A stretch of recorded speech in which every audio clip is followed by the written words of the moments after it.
Today we learn the philosophy of some of the most deprived human beings on earth, the scammer. What makes him tick? How does he view the world? And how can he not see the cost is his soul? My name is John, and we're going to dive into the dark mind of the professional scammer. Everyone thinks they're the smart one. The scammer thinks he's smarter than you. The victim thinks she's too smart to fall for it. But the truth? The scam doesn't start with stupidity. It starts with trust. And trust, that's what the scammer understands best than anyone. And there's something deeper going on here. Because every scam, every lie, every illusion follows a logic, a kind of philosophy. The scammer isn't just conning people, he's living out a worldview, one that says truth is weak, power is everything, and morality is just another tool in the toolbox. This is the philosophy of the scammer, a system of thought made from Machiavelli's cunning, Nietzsche's will to power, and Max Stirner's egoism, each one twisted into the architecture of deceit. Let's start with Machiavelli, the godfather of realism. In The Prince, he tells rulers that appearances are everything. It's not about being good, it's about looking good. Morality is optional, but reputation is mandatory. The scammer lives and breathes this. He knows that trust isn't earned through truth, it's performed. That the right words, tone, and timing can make fiction feel more real than fact. He builds illusions like an artist painting light. And in the world where people judge by appearance, he becomes untouchable. In Machiavelli's world, the ends justify the means. In the scammer's world, the appearance justifies everything. People don't want the truth, he tells himself. They want something that feels true. That's the first philosophical layer. Reality is perception. And if perception can be controlled, then reality belongs to the one who can sell it. Once the scammer masters appearance, something shifts inside him. He stops seeing his work as manipulation. He starts seeing it as proof of superiority. He's smarter, sharper, faster. He believes he's transcended the rules that bind ordinary people. That Nietzsche's shadow, the will to power, distorted into performance.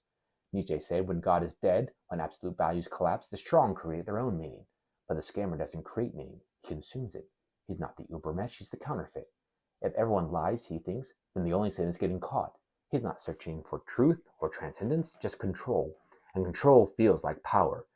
Power feels like life, but there's a cost. When everything becomes a game of domination, other people stop being people. They're just targets, marks, algorithms. Their emotions, their fears, are simply the tools he needs to win. Nietzsche warned about this. When the will to power becomes detached from creativity or purpose, it collapses into nihilism.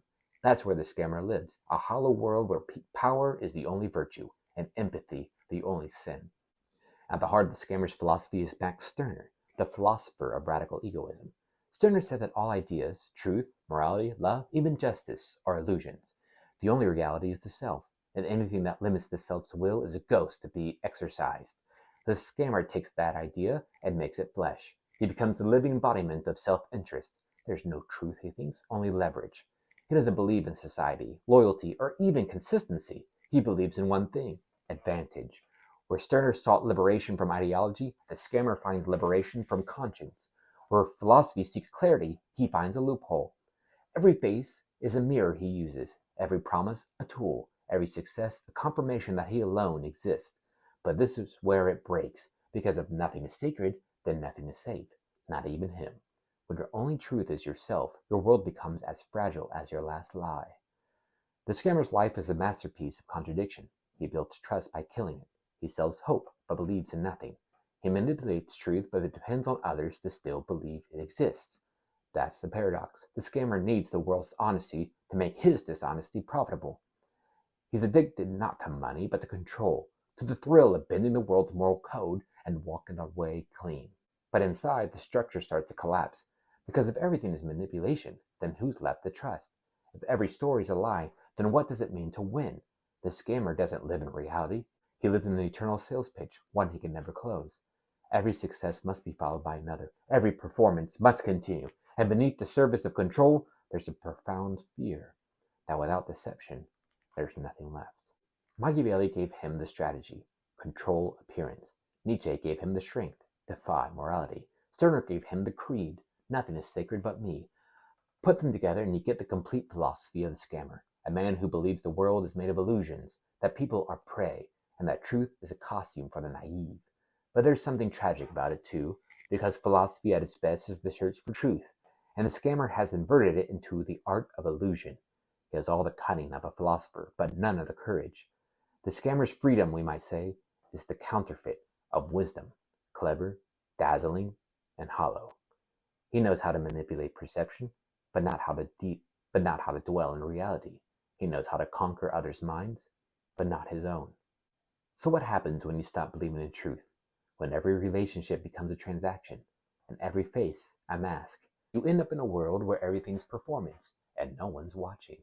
The scammer isn't just a criminal mind, he's a failed philosopher, a man who discovered the power of illusion, but never the discipline of truth. And maybe that's the lesson, that intelligence without integrity isn't power.